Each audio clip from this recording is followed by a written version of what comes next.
It looks like Antonio Conte's days back in the capital might well be numbered, with his Spurs side fumbling their way through the season, discontent among the Spurs fans for the quality of football on show, adding in his contract expires at the end of the season, and flirted with the Italian media last week on his love of Italian football, where his wife and daughter still call home as they remain in Italy, while Conte lives in a London hotel. It's been an emotional few months for Conte, with 3 close friends passing and recently having emergency surgery to remove a gallbladder. You can start to understand why the Italian might be wanting to move back home. So with Conte set to depart this summer, the door opens, and I think it's ideal time for the return of Mauricio Pochettino. Give the man 4 signings this summer, and we will see Spurs as one of the most entertaining sides once again in the Premier League. Lining up in a 4-2-3-1, which can move into a 3-4-2-1, using Eric Dyer as a halfback during the Argentinian's first stint in charge. So in today's video, we will take a look at Pochettino's 4-2-3-1 at Spurs and how they set up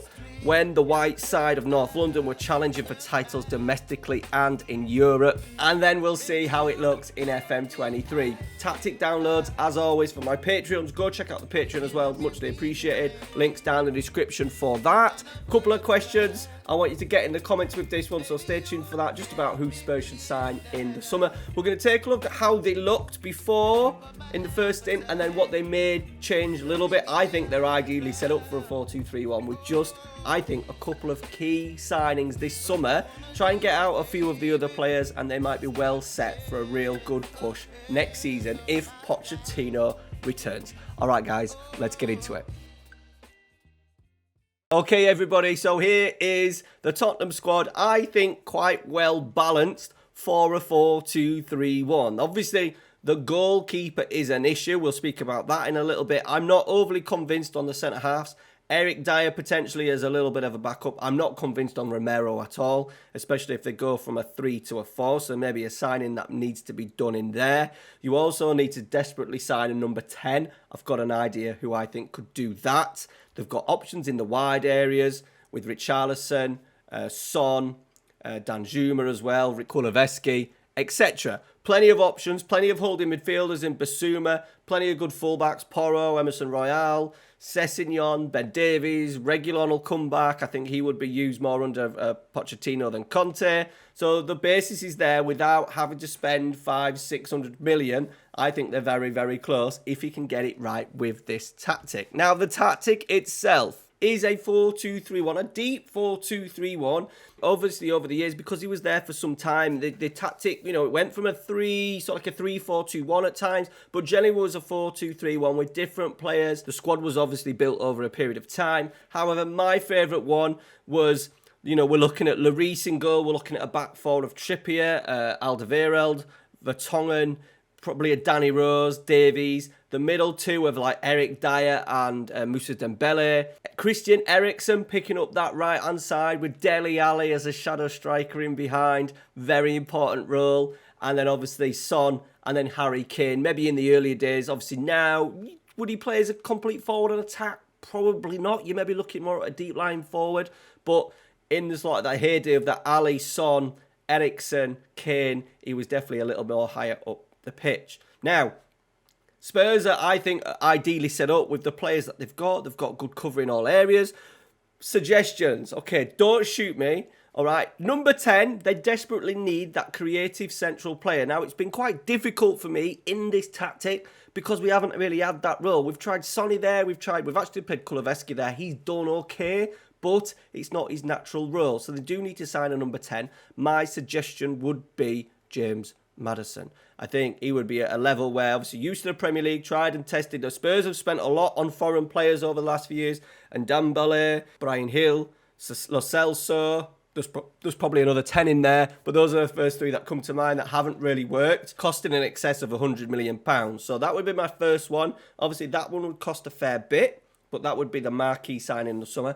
The second one is the goalkeeper. Lloris is, we all know he's past his best. That needs to be a position that is filled in the summer. And my choice would be Jordan Pickford. He has 1 year left on his deal. He's getting to his prime age, about 30 years old. I imagine he has a little bit of drive to want to play European football. He's not going to get that, regardless of Sean Dyche coming to the club at Everton. He's not going to get that. So that would be my suggestion. Now, the last one is one centre-half, because I'm going to say Daniel Levy won't give him two. They probably need two. I'm not sure if a centre-back partnership of Romero and Dyer would work. Maybe buy another one, and then maybe look at rotating, maybe see if Romero can do it in a back four rather than a back three. I did think of like a Bastoni into the play that they've been linked to a lot, but he is used to a back three. So I want a ball-playing defender that can play in a back four. I'm going to leave it for you guys at home. Let me know your suggestions down in the comments. All right, so that is what I think Pochettino may do going forward. Obviously, the shadow striker role probably won't be that for Maddison. You're looking at something a little bit different for that, maybe an AP or just a standard attacking midfielder. And then obviously that changing into maybe an inverted winger with Kulusevski. Okay, but this is the Poch Spurs, the heyday where they were challenging for league titles, doing well in the Champions League, getting to knockout rounds and obviously getting to the finals. So, sweeper, keeper on attack. It's Lloris, crazy Lloris, sweeper, keeper on attack. No player instructions. Quite a simple back four. We've got the Kieran Trippier role. Cross from deep and cross more often. Loads of crosses from Kieran Trippier in and around these areas. So that's why we've got that on. Two ball-playing defenders.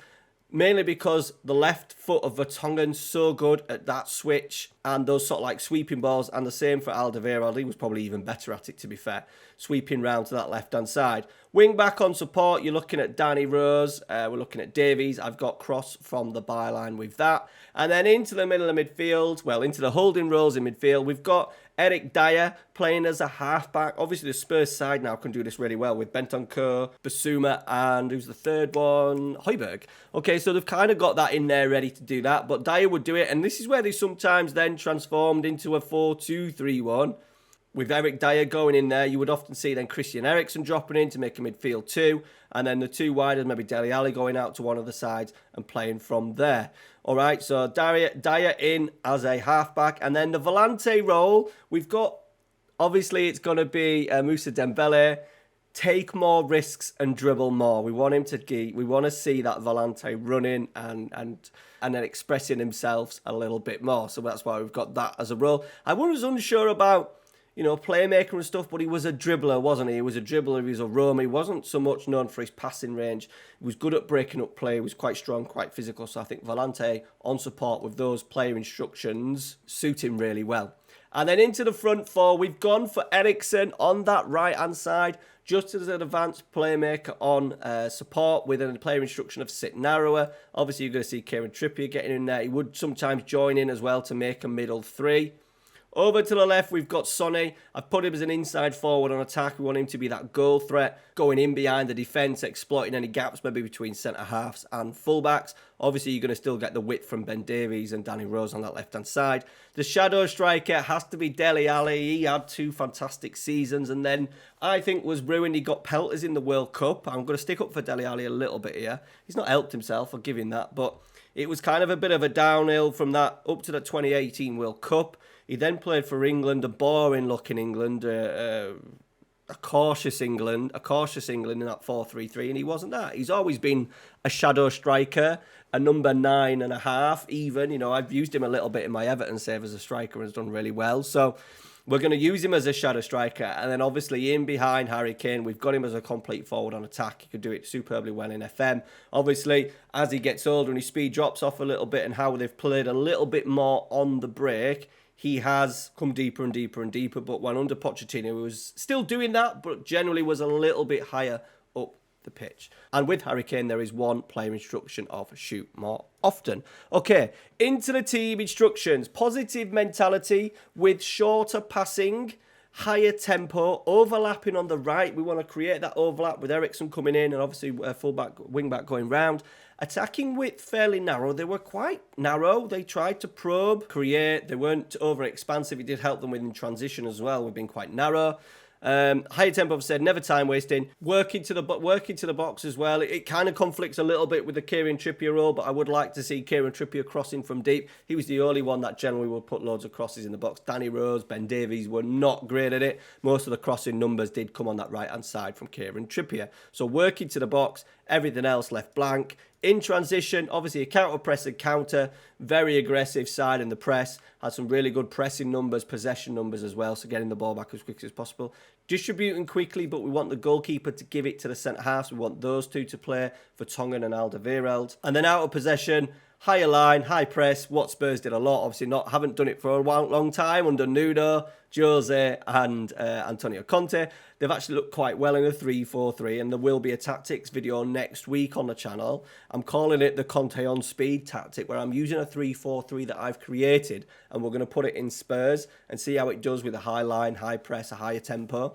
Okay, but for this one, it's Poch, so high line, high press, trap outside, everything else, more often trigger press, everything else left. Now, if we move on, I've played games up until the World Cup. We're currently lying in 5th, some way off. We've had some disappointing defeats, home games against Southampton, Brighton and Palace. We've just struggled to break teams down and then been hit on the break. I do think the number 10 role and not having a number 10, not having that playmaker to play as an AP or not having that Dele Alli player has cost us a little bit. At some points, we've even played Højbjerg there. That's how short we've been. So if they're going to get it in Pochettino, they need to make sure they have enough money to go out and get someone like a James Maddison to play in that central area. But 10 wins, 1 draw against Old Trafford. We've started well. I'm happy with it. We had a disappointing run against, there's 2 draws there against Inter. The defeats are scattered. There's a horrendous 5-1 defeat against Liverpool in there. But we've also beaten Chelsea. We've beaten Arsenal in the London derby. First goal was Højbjerg, the Dembele roll. And look at the area that he gets into right here. Pulls it back. Great run, by the way, from the left back. Crossing from the byline, but he does pull it back. And a fantastic strike from Dembele. Højbjerg does really well in that Volante role. And then this one, good football, patient. Look at Harry Kane. If we just go back. Dropping off. Laying it into that. Richarlison is the advanced playmaker on the right-hand side. Look how narrow he's come in. He's sucked in. Look, they're kind of all over the place of the Arsenal defence. There's Tomiyasu there. There's White. There's Gabriel. And there's obviously Zinchenko, which has maybe had half an eye on Richarlison.